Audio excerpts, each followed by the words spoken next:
dalam perspektif sosial budaya. Sikap dalam komunikasi kesehatan merujuk pada cara pandang, keyakinan, dan juga penilaian individu atau kelompok terhadap isu-isu kesehatan yang disampaikan melalui berbagai bentuk komunikasi.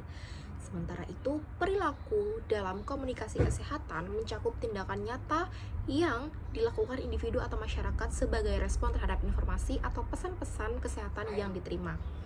Dalam hal ini, perspektif sosial budaya menjadi penting karena norma sosial, nilai-nilai budaya, tradisi, dan struktur sosial yang ada di suatu masyarakat sangat mempengaruhi bagaimana sikap dan juga perilaku terhadap kesehatan terbentuk dan juga berkembang. Sikap dan perilaku kesehatan tidak terbentuk dalam ruang yang hampa, melainkan sangat dipengaruhi oleh faktor sosial budaya yang ada di sekeliling masyarakat. Norma dan nilai budaya misalnya, berperan besar dalam membentuk persepsi terhadap pengobatan.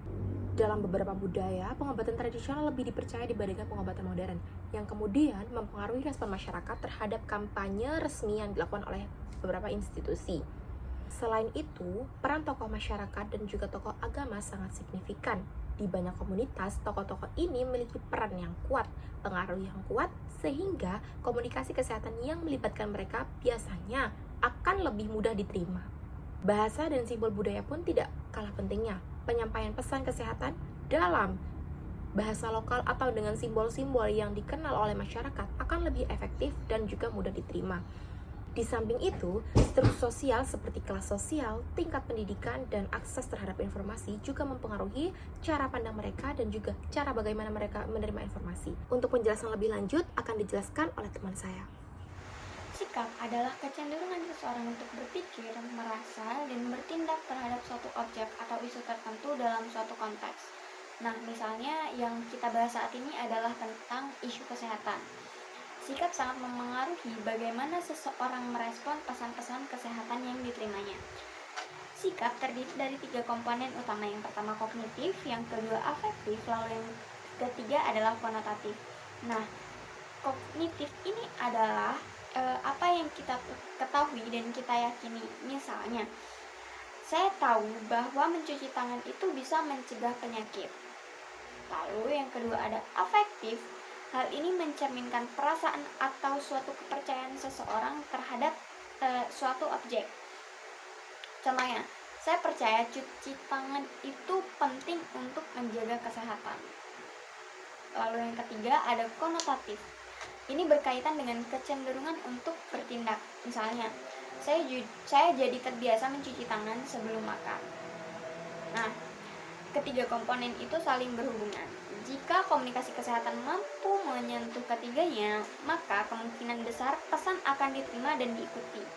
Jadi, tugas komunikator kesehatan bukan hanya memberikan informasi, tetapi juga membentuk kepercayaan dan mendorong tindakan nyata. Psikologi komunikasi berperan penting dalam menyampaikan informasi kesehatan karena penerima pesan sangat dipengaruhi oleh persepsi, emosi, dan sikap individu.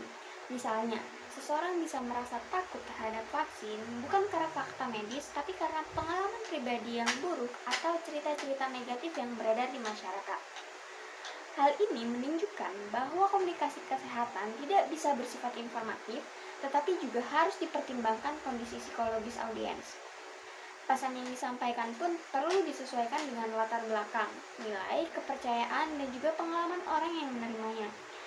Hal ini disebut sebagai komunikasi yang berorientasi pada audiens. Contohnya, untuk audiens yang skeptis terhadap vaksin, pendekatannya mungkin bisa lebih empatik atau berbasis bukti dan pengalaman orang lain yang sudah berhasil. Lalu yang kedua, untuk audiens anak muda, pesan bisa disampaikan lewat media sosial dengan gaya bahasa yang santai dan juga visual yang menarik. Pada intinya, pesan yang baik bukan cuma karena benar secara medis, tapi juga masuk akal di mata si penerima. Selanjutnya, perilaku komunikasi kesehatan.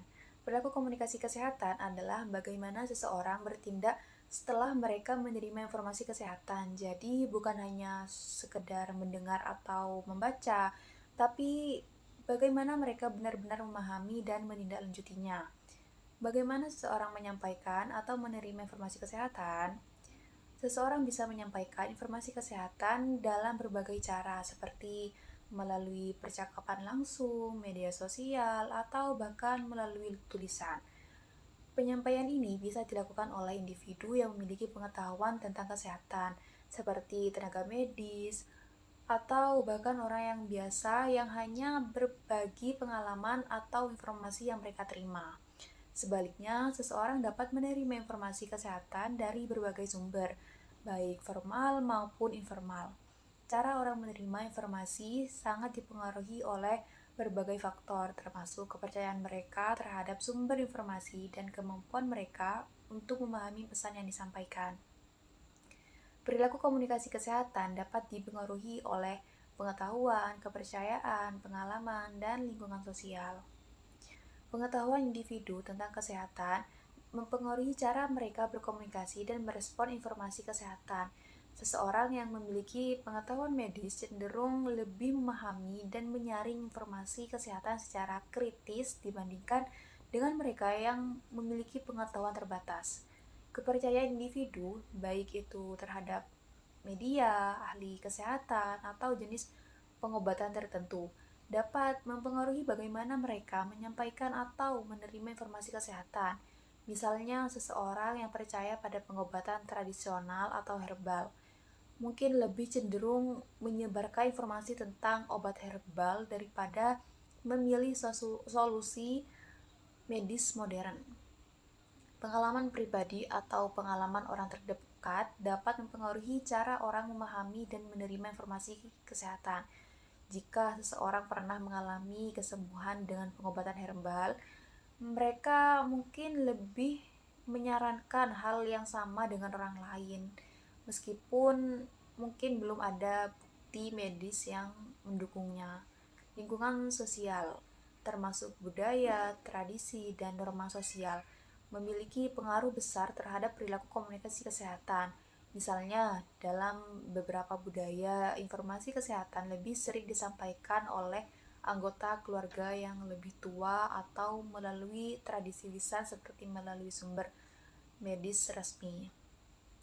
Contohnya, dalam banyak budaya lokal, orang tua cenderung lebih banyak berbagi informasi tentang pengobatan herbal karena pengaruh budaya yang mendewakan metode alami dan tradisional. Sebagai contoh, seorang ibu mungkin lebih mempercayai atau menyarankan penggunaan ramuan herbal untuk mengatasi penyakit tertentu daripada membawa anaknya ke rumah sakit. Ini bisa dipengaruhi oleh pengetahuan yang diturunkan secara turun-temurun. Kepercayaan terhadap cara tradisional serta pengalaman positif yang mereka rasakan sendiri atau orang yang terdekat.